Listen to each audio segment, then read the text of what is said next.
Assalamualaikum warahmatullahi wabarakatuh. Halo Sobat Saintis Muda, kembali lagi di program 1001 Inspirasi #3. Seneng banget rasanya bisa ketemu lagi bareng aku Atika Rifa Amani, staf PSDM BEM FIPAO NIY 2025. Selamat datang dan selamat bergabung di ruang inspirasi ini, tempatnya cerita-cerita keren yang bakal bikin kita makin semangat berproses, berkembang, dan tentunya termotivasi. Nah, episode kali ini spesial banget karena kita bakal ngomongin tema kece, yaitu dari ide ke aksi mewujudkan mimpi wirausaha mahasiswa lewat P2MW. Dan pastinya nggak sendirian dong, kita bakal ditemani sosok inspiratif yang sudah membuktikan mimpinya bisa jadi nyata lewat program P2MW. Beliau juga telah lolos pendanaan P2MW. Siapa lagi kalau bukan Mbak Dian Narwada Asri. Halo Mbak Dian. Halo, Apa kabarnya nih Mbak? alhamdulillah baik. Alhamdulillah ya Mbak. Sebelum kita masuk ke obrolan seru hari ini, boleh dong Mbak sapa-sapa dulu sobat saintis muda yang lagi nonton. Halo teman-teman semua, kenalin aku Dian Ramada Asri, biasa dipanggil Dian. Aku dari Pendidikan Kimia Angkatan 2022. Oke, ngomong-ngomong nih Mbak, selain ngurusin wirausaha di P2MW, ini kan ada kesibukan lain juga nggak Mbak untuk saat ini? Oke, untuk kesibukan nggak ada kesibukan yang sangat berarti ya. Aku menjalani perkuliahan seperti biasa dan kebetulan di semester ini aku ngambil matkul praktik kependidikan. Nah, selain itu aku juga bakal ngelaksanain pendanaan karena alhamdulillah kemarin baru lolos P2MW, jadi kesibukanku fokus ke dua itu dulu di semester ini. Oke, berarti P2MW juga matkul itu tadi ya Mbak ya? Praktik. Iya, matkul sama pendanaan ini. Oke. Oh ya Mbak Dian, sebelum kita masuk ke pembahasan inti, mungkin kita bisa bahas yang umum dulu Mbak, yaitu tentang dunia bisnis. Oke. Apa sih bayangan Mbak Dian tentang dunia bisnis mahasiswa? Oke, untuk bisnis sendiri ya, mungkin suatu proses jual beli produk atau barang atau jasa untuk mendapatkan keuntungan. Nah, kalau mungkin konteksnya di dunia bisnis mahasiswa itu pelakunya mahasiswa, dan di situ pelakunya mahasiswa dan value yang kita taruh di produk barang atau jasa itu udah kaitannya sama pendidikan. Mungkin seperti itu ya kalau konteks dunia bisnis mahasiswa. Oke, ternyata nggak sesimpel itu ya Mbak, misalnya kayak Iya. sangat-sangat kompleks gitu ya. Eh, Apa sih motivasi utama yang bikin Mbak Dian yakin banget terjun ke dunia wirausaha waktu jadi mahasiswa? Oke. Motivasi aku adalah aku ingin mandiri dan kreatif. Untuk mandiri mungkin itu adalah motivasi paling realistis aku karena aku mahasiswa dan aku butuh cuan. Ya. Seperti itu. Tuh untuk kreatifnya adalah aku nggak ingin membatasi diriku karena profil lulusan dari pendidikan kimia itu kan mostly dari peneliti jadi pendidik gitu kan. Mungkin aku nggak membatasi diriku jadi dua hal itu, nggak menutup kemungkinan aku juga bisa jadi entrepreneur, jadi wirausahawan gitu. Jadi itu adalah dua motivasi pokokku. Benar banget sih Mbak. Terus Mbak Dian saat ini kan menekuni dalam dunia bisnis. Pertama kali ide bisnis yang Mbak Dian lakukan itu apa dan bagaimana bisa terpikirkan ide ini? Oke. Selama menjadi mahasiswa, ide bisnis awalku terarium. Nah itu juga bukan ide murni dari diriku sendiri. Aku ada partnerku dari fisika namanya Rizky. Nah itu kami menjalani bisnis itu dan idenya itu kami kembangkan secara tim, jadi bukan individu. Oh, terarium Mbak. Iya betul sekali. Kelompok P2MW banyak kan lolos pendanaan. Kalau boleh tahu nama kelompok Mbak Dian itu apa? Mungkin bisa dikenalkan dulu kepada sobat saintis muda. Oke, untuk kelompokku namanya kelompok terarium ya. Tadi yang udah aku sebutkan nama brandnya itu terariumku, terarium.q. Nah, maaf tadi gimana? Mungkin bisa dikenalkan tentang judul pendanaan, judul P2MW Mbaknya itu apa? Oke, untuk judul dari P2MB ku sendiri adalah terariumku, yaitu dekorasi hutan mini untuk relaksasi alam di tengah kota. Jadi konsepnya itu produk ini adalah sebagai media relaksasi sekaligus dekorasi ruangan hijau seperti itu. Oke Mbak, mungkin produk yang tim Mbaknya kembangkan itu seperti apa dan keunggulan dibandingkan produk-produk lain itu apa? Oke, untuk produk sendiri adalah seperti yang tadi sudah disebutkan itu terarium. Mungkin teman-teman ada yang belum tahu ya apa itu terarium.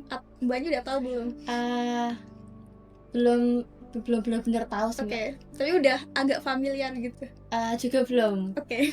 Saya baru dengar ini sih, Mbak, terarium. Oke, nah terarium itu adalah miniatur tanaman dalam wadah kaca. Nah itu yang kita bawa ke dalam pendanaan P2MW. Jadi apa sih terariumku itu? Jadi konteks terariumku itu adalah miniatur hutan hujan tropis di dalam wadah kaca. Nah apa keunggulan dari produk-produk terariumku sejenis? Yang pertama, produk terariumku itu adalah harmonisasi antara lingkungan, alam, dan budaya. Jadi kami nggak cuma bawa suasana hutan yang asli dan menenangkan itu ke dalam wadah kaca, ke dalam ruangan, tapi kami juga mengintegrasikan dengan budaya. Kami bawa filosofi memayu hayuning bawana. Banyak udah tahu belum? Atau teman-teman mungkin ada yang belum tahu, itu tuh filosofi tentang memperindah dunia. Jadi itu kami bawa konsepnya ke terariumku. Di situ juga nanti kami ada motif parang di kemasannya yang ada yang apa ya namanya? Artinya itu simbol antara manusia dan alam. Itu keunggulan yang pertama. Untuk keunggulan yang kedua, kami menggunakan tanaman khas hutan hujan tropis. Jadi nanti ada genus pakis, ada Fittonia, Cryptanthus gitu. Untuk keunggulan yang ketiga, produk kami itu multifungsi. Jadi ada beberapa positioning produk kami yang kami tempatkan di konsumen. Yang pertama, produknya itu sebagai dekorasi ruangan hijau. Jadi dekorasi ruangan hijau tapi yang bermakna. Tadi ada filosofisnya, ada motif parangnya gitu kan. Sangat berbeda dengan dekorasi ruangan hijau biasa yang tidak bermakna gitu. Terus yang kedua, posisinya adalah sebagai media relaksasi. Karena kita tahu kalau terariumku, ketika konsumen kita berinteraksi dengan tanaman, dengan tanah, itu tuh dapat melepaskan hormon serotonin. Jadi itu dapat meredakan stres gitu. Oke, untuk keunggulan yang selanjutnya, ini konsep baru yang kami bawa di pendanaan P2MW. Jadi itu ada namanya program tanaman bersama terariumku tanam kebaikan gitu. Jadi kalau konsumen membeli minimal 10 terariumku, jadi kami akan mengupayakan menanam bibit pohon di kawasan yang minim kawasan hijau gitu. Terus ada juga eco-scan barcode di mana ketika konsumen membeli nanti ada barcode yang bisa konsumen scan dan di sana ada informasi mengenai lingkungan, alam, dan juga budaya. Itu keunggulan yang kami coba bawa, kami akan upayakan untuk realisasikan di pendanaan P2M. Ini Mbak sangat banyak banget ya Mbak keunggulannya. Kok bisa sih Mbak bisa tercetuskan ide ini? Ide dari terariumku sendiri. Iya. Untuk ide terariumku sendiri seperti yang udah aku bilang di awal adalah ide tim ya. Jadi awalnya memang kami melihat masalah di sekitar kami, kawasan hijau yang sangat minim. Kemudian kami mencoba mencari solusinya gimana caranya kawasan hijau itu bisa kami bawa ke dalam ruang yang terbatas gitu. Kemudian kami mencoba riset mendalam dan lahirlah terariumku seperti itu. Oke, mungkin dalam proses P2MW ini kan terarium ya Mbak ya. Dalam tim itu pembagian tugas antar tim itu gimana Mbak biar berjalan itu bareng-bareng dan lancar gitu sampai akhir. Untuk pembagian tugas sendiri kami sesuaikan dengan keahlian masing-masing. Jadi Rizky sebagai CEO-nya, kemudian aku sebagai COO, aku turut membantu CEO dalam mengelola operasional dari usahanya. Kemudian dari segi marketing kami ada Namta, Chief Marketing Officer, kemudian ada Product Manager, ada Fikri, kemudian dari segi keuangan itu ada Alivia. Jadi backgroundnya itu memang sudah disesuaikan dengan keahlian yang backgroundnya itu kami sesuaikan dengan job desk-nya. Keuangan dia dari FEB, terus Product Manager dia memang dari kesenian, dari FBS, dari marketing juga dari FBS, dan FMIPA untuk urusan operasional saya dan Rizky seperti itu. Dia memang disesuaikan dengan keahlian dan background pendidikannya seperti itu. Berarti emang harus dibagi ya Mbak ya? Iya betul sekali, karena ini adalah usaha dan eksekusinya harus dibagi secara sesuai job desk-nya. Tapi itu memang peraturan dari P2MW-nya atau dari inisiatif tim sendiri? Oke, untuk P2M-nya sebenarnya nggak ada peraturan khusus pembagiannya bagaimana ya, karena anggotanya sendiri 3-5 begitu. Jadi kami memang berusaha sebisa mungkin kita ada 5 anggota, dan 5 anggota itu juga harus bekerja semua sesuai keahliannya masing-masing seperti itu, untuk memaksimalkan sumber daya aja. Iya Mbak. Selama proses pengembangan produk ini ada nggak sih Mbak mengalami revisi besar gitu, kayak perubahan konsep, perubahan produk yang bikin tim tuh harus putar balik, harus dari awal lagi? Oke, untuk revisi besar-besaran itu nggak terlalu besar, gimana ya jelasinnya. Jadi mungkin lebih ke detailing dari proposal. Kan awalnya ini udah diikutkan ke LIKMI. Nah, alhamdulillah waktu itu juara 1 di produk kreatif, di bidang produk kreatif. Nah, tim yang di LIKMI dengan yang di P2MB ini sangat berbeda, karena ada satu dan lain hal ya. Jadi masih aku dan Rizky yang menetap di terariumku. Kemudian kami coba mencari anggota tim lain. Nah, dari situ konsepnya agak berubah dari LIKMI. Jadi di situ revisinya lebih ke detailing, apa value yang mau kita sampaikan, dan positioning produknya kita detailkan di situ. Karena LIKMI dan P2M itu juga sangat berbeda kan. Jadi kami harus benar-benar mencermati buku panduan, mencermati dari mentoring juga seperti itu. Jadi lebih ke revisi dan detailing dari konsep yang akan kita bawa seperti itu. Lalu untuk saat ini itu udah proses penjualan atau masih dalam proses perancangan? Oke, untuk bisnis P2M sendiri yang aku bawa baru gimana ya, udah ada yang terjual tapi belum memenuhi persyaratan P2M yang tahapan bertumbuh, jadi masih tahapan awal. Jadi sudah ada prototype, ada validasi masalah, dan penjualan prototype produk itu sendiri. Oke, nah ada nggak sih Mbak feedback paling berkesan atau unik dari orang yang udah membeli produk dari tim Mbak Dian ini? Oke, untuk feedback paling berkesan adalah ketika tujuan kita menjual produk itu tersampaikan ke konsumen ya. Jadi kita beberapa kali itu mengadakan workshop menyusun terariumku, mungkin bisa dicek di IG-nya ya. Nah itu banyak peserta yang merasa enjoy saat melaksanakan workshop, dan juga mereka juga nggak jarang kan bikin IG story, IG WA juga story WA. Nah kita melihat di sana mereka enjoy, dan captionnya itu menunjukkan mereka merasakan manfaat relaksasi dari terariumku. Itu adalah feedback paling berkesan bagi kami, karena positioning kita nyampe ke konsumen gitu. Tapi untuk terariumku ini target pasarnya siapa Mbak? Untuk target pasarnya sebenarnya adalah mahasiswa dan pekerja kantoran. Kami memang menarget kelas menengah ke atas ya, karena memang harganya agak pricey. Jadi mahasiswa, Gen Z, Gen milenial, umur 20-60 tahunan lah ya. Oke, berarti ya semuanya bisa untuk membeli produk dari terariumku betul, ini. nggak menutup semua kalangan untuk membeli, tetapi fokusnya tadi. Oke. Ada nggak sih Mbak rencana kedepannya buat mungkin nambahin fitur-fitur baru dari produknya Mbak Dian ini? Untuk kedepannya pasti kami akan mencoba berinovasi ya. Mungkin juga nggak menutup kemungkinan untuk kolaborasi dengan produk-produk lain yang linear dengan terarium. Oke. Nah, boleh nggak sih Mbak cerita sedikit aja pas awal mulai ngerintis bisnis ini, ada nggak sih Mbak kayak kejadian seru atau momen yang nggak terduga yang masih keinget sampai sekarang? Apa ya? Mungkin ini ya, pengalaman yang bikin percaya kalau usaha ini tuh bisa jalan gitu, boleh? Oke, jadi biasanya itu kami menawarkan diri untuk berkolaborasi dengan kolaborator gitu.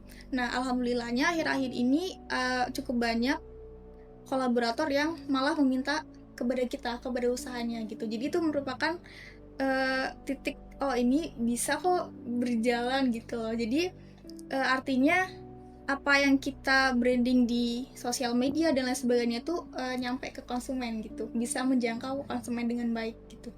Oke.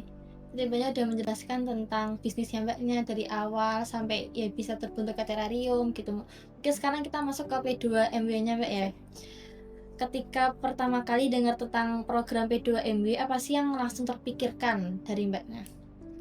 Yang terpikirkan adalah mungkin itu ya, program yang mendukung kegiatan kewirausahaan mahasiswa. Jadi di sana mungkin ada pendampingan, ada pendanaan gitu untuk mengembangkan skill wirausaha dari mahasiswa. Tapi target mbaknya itu memang udah mau ikut P2M itu dari setahun ini apa udah dari lama banget pengen ikut P2MW? Untuk target P2M sebenarnya ini tahun 2025 ya. Jadi dari tahun 2024. Jadi 2024 itu kan ada P2MW. Nah kebetulan tapi waktu itu aku ikut PKM dan nggak lolos sih. Nah kemudian diniatkan untuk tahun ini ikut P2MW-nya. Jadi baru tahun 2024 ke 2025 gitu. Oke. Gimana tuh mbak proses menjalani P2MW ini dari proposal melewati seleksi sampai akhirnya bisa lolos? Oke. Untuk penyiapan proposal ya, mungkin pertama-tama itu dari tahap pembentukan tim dulu kali ya. Oke, untuk pembentukan tim itu juga cukup complicated karena kami memang berusaha menjaring partner yang sesuai dengan kebutuhan usaha. Di situ kami ada caranya, kami tembung orang, ada rekomendasi dan rekrutmen juga. Di situ sudah terbentuk tim yang terdiri dari 5 orang. Nah kemudian setelah terbentuk tim kami menyusun proposal. Nah itu kan dimulai dari 2024 akhir ada kali ya. Nah itu memang info P2M itu kan belum terlalu jelas ya. Itu waktu itu kami menyusun sambil bimbang, ini ada P2M nggak sih gitu.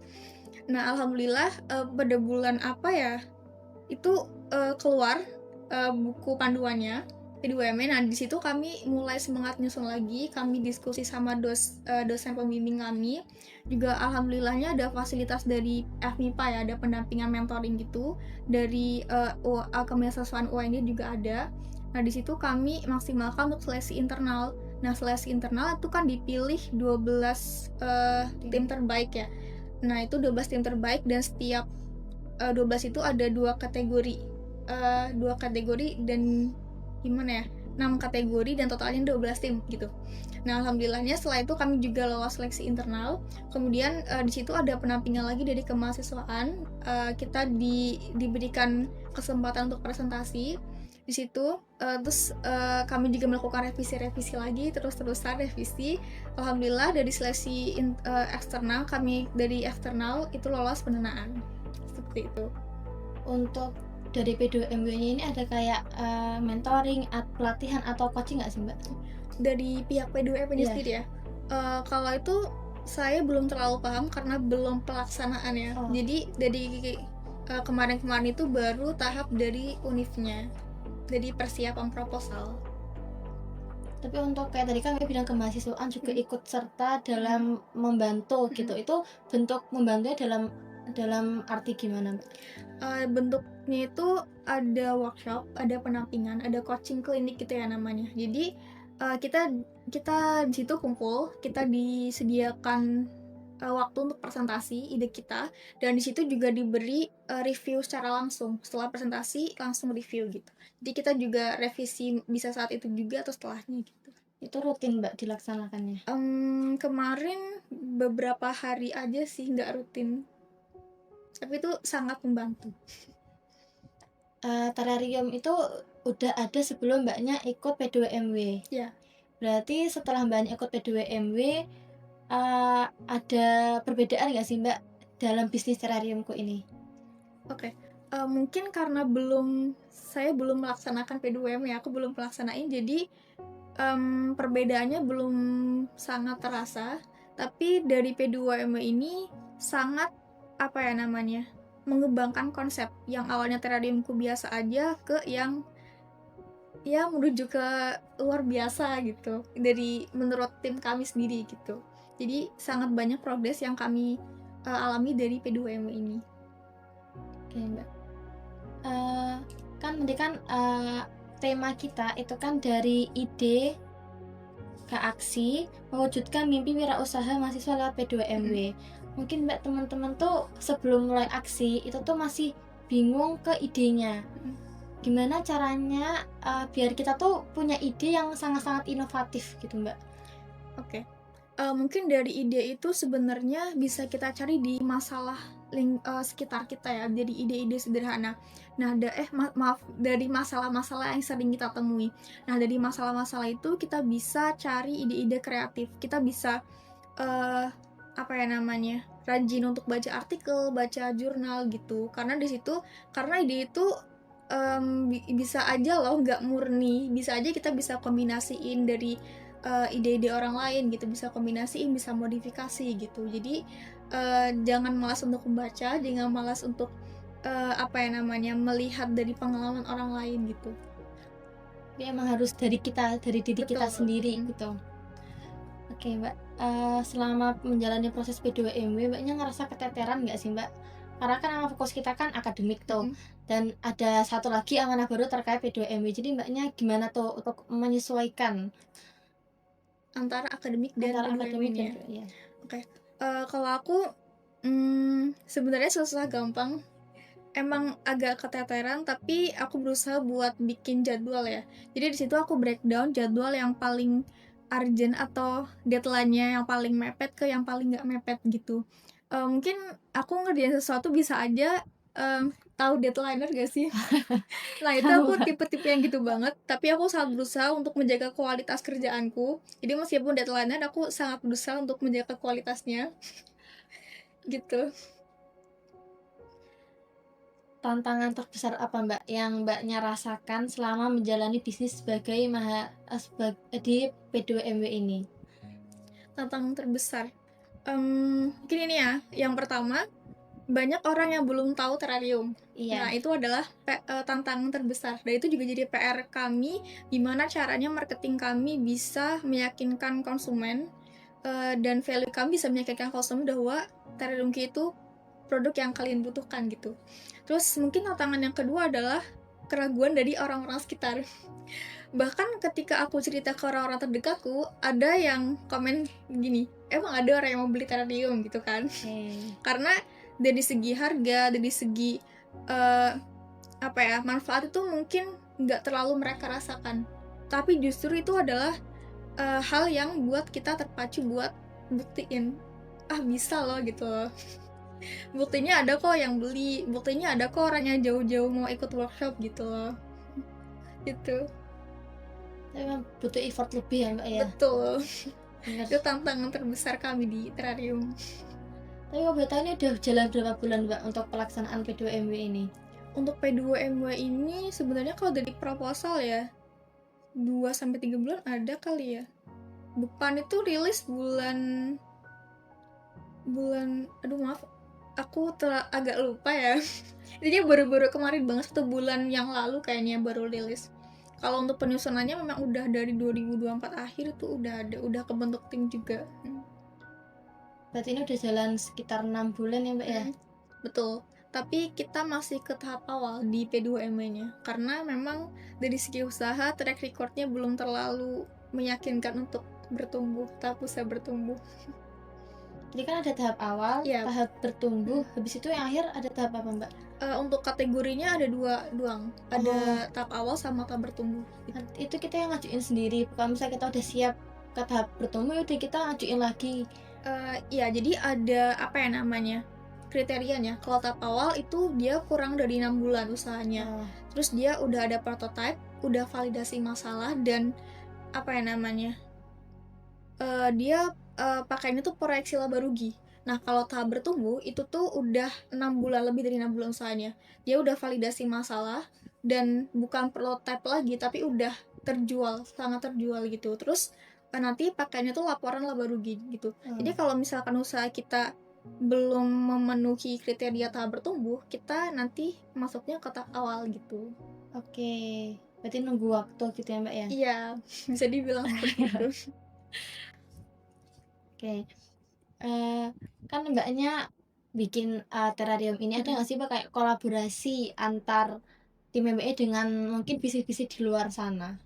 Kayak untuk kolaborasi, akhir-akhir saat ini kami baru, apa ya namanya, kerja sama venue gitu, kayak tempat ke kafe gitu, terus ada event organizer juga, baru seperti itu. Jadi belum kolaborasi kayak produk gitu ya, belum, baru event. Oke. Mhm. ada nggak sih Mbak hal yang Mbak Dian pelajari selama ikut P2MW dan yang nggak didapetin selama perkuliahan? Banyak ya, banyak banget. Karena di matkul perkuliahan itu memang ada matkul kewirausahaan, Iya. tapi nggak sedetail itu, dan banyak banget hal yang aku dapat dari P2MW ini, termasuk gimana caranya kita bikin usaha yang ada value-nya, bukan cuma jual produk gitu. Jadi kita selain jual produk, kita juga harus jual pengalaman gitu kan. Dari sisi marketingnya, dari sisi sumber daya dan lain sebagainya itu sangat berbeda dengan matkul. Oke. Eh, Mbaknya mulai menggeluti dunia wirausaha itu dari kapan Mbak? Untuk seriusnya itu di mahasiswa ya. Oh. Waktu SMA mungkin aku pernah jualan juga. Jualan ya kecil-kecilan gitu. Mungkin berarti dihitung dari SMA ya. SMA sampai sekarang. Itu jiwa-jiwa bisnis sih emang udah lahir gitu ya Mbak ya. Mungkin Mungkin ini sih Mbak, langsung ke tips apa nih dari Mbak Dian buat mahasiswa agar bisa stand up di seleksi pendanaan kayak P2MW ini. Oke. Stand out. Mungkin agar lolos pendanaan. Ada beberapa hal yang patut dicermati. Yang pertama itu kita harus benar-benar mencermati buku panduannya. Itu yang pertama. Dan yang kedua, kalau ada mentoring, kalau ada coaching, itu kita benar-benar harus memperhatikan materi dari pemateri gitu. Itu nantinya akan sangat membantu kita agar lolos pendanaan. Nah, dari dua hal tersebut tadi, aku dari kemarin dapat hal-hal yang sangat perlu diperhatikan di P2M ini. Di antaranya adalah usaha kita itu harus kreatif, inovatif, dan berdampak dan berkelanjutan gitu. Jadi gak cuma kreatif, gak cuma inovatif, tapi juga punya dampak ke masyarakat gitu. Terus apa ya namanya, di P2MW ini itu usaha kita itu diusahakan realistis. Jadi gak usah muluk-muluk, tapi itu realistis, terjual. Jadi misalkan kemarin aku dapat komen di konsumen potensial kan, kita ingin menjangkau ke seluruh wilayah Indonesia. Nah ternyata itu dikatakan muluk-muluk. Jadi cukup menjangkau di wilayah yang terdekat dulu aja gitu. Nanti bisa berkembang ke wilayah-wilayah yang lain gitu. Itu sih. Jadi harus kreatif, berdampak, berkelanjutan, dan realistis. Oke. Usahanya. Mungkin itu teman-teman Sobat Saintis Muda yang berminat untuk ikut P2MW bisa dipersiapkan. Mungkin ini juga Mbak, mungkin buat teman-teman mungkin ya masih banyak mahasiswa emang nggak mau buat berusaha gitu, kayak masih mungkin mager, masih kayak malas buat ikut lomba, malas mempersiapkan. Mungkin ada pesan-pesan gitu dari Mbaknya buat mahasiswa yang belum mau untuk mencoba. Oke. Pesan dari aku adalah ketika kita punya ide, ketika kita menemukan masalah, itu kita sebisa mungkin kita catat, karena nanti bisa aja kita lupa. Dan kita usahakan eksekusi aja, sekecil apapun ide kita, sekecil apapun progres kita tetap eksekusi gitu loh. Jadi kita bisa learning by doing gitu. Jadi intinya jangan malas, nanti kita menyesal sendiri. Oke, jangan malas teman-teman ya, nanti kita menyesal. Mungkin ada kata-kata motivasi, mungkin prinsip hidup dari Mbak Dian yang mungkin Mbak Dian pegang sehingga Mbak Dian bisa sangat-sangat berprogres sekali gitu, sangat inspiratif sekali. Oke. Untuk aku sendiri, aku selalu berprinsip gini, intinya dalam kondisi apapun aku harus lakuin yang terbaik gitu. Jadi entah kondisiku sedang gimana, kondisiku sedang apapun itu aku harus melakukan yang terbaik. Apapun yang aku bisa pasti aku akan lakukan gitu. Oke, luar biasa banget ya teman-teman pembicaraan kita hari ini. Mungkin dari Mbak Dian ada closing statement buat teman-teman semua. Oke, mungkin closing statement dari aku untuk teman-teman semua, terutama anak-anak teman-teman FMIPA ya, jangan pernah terkungkung dengan stereotip. Seperti yang tadi ya udah aku sampaikan, stereotip kita itu adalah jadi pendidik atau peneliti, padahal kita bisa loh jadi yang lain, kita bisa bebas jadi apa yang kita mau gitu, bisa jadi entrepreneur ataupun yang lainnya. Jadi jangan malas untuk explore hal-hal baru yang mungkin nggak pernah terpikirkan oleh kita sama sekali gitu. Oke. Luar biasa banyak, kayak banyak banget insight-insight yang aku sendiri tuh dapetin gitu dari Mbaknya.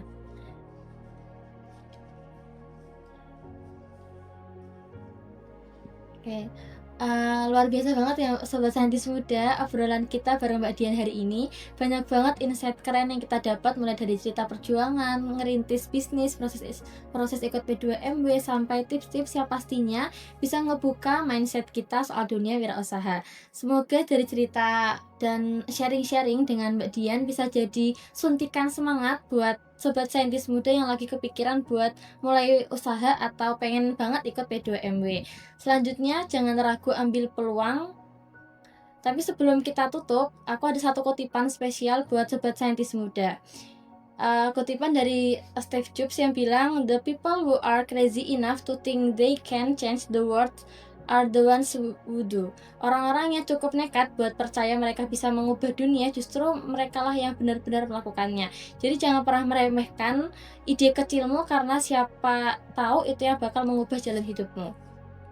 Akhir kata, aku ucapin terima kasih banyak buat Mbak Dian yang udah sharing penuh semangat buat hari ini, dan juga buat Sobat Saintis yang udah setia nemenin 1001 inspirasi. Jangan lupa follow dan subscribe biar gak ketinggalan cerita-cerita inspiratif selanjutnya. Sampai jumpa lagi di episode berikutnya. Semangat dan tetap berkarya, dan selalu jaga kesehatan. Wassalamualaikum warahmatullahi wabarakatuh.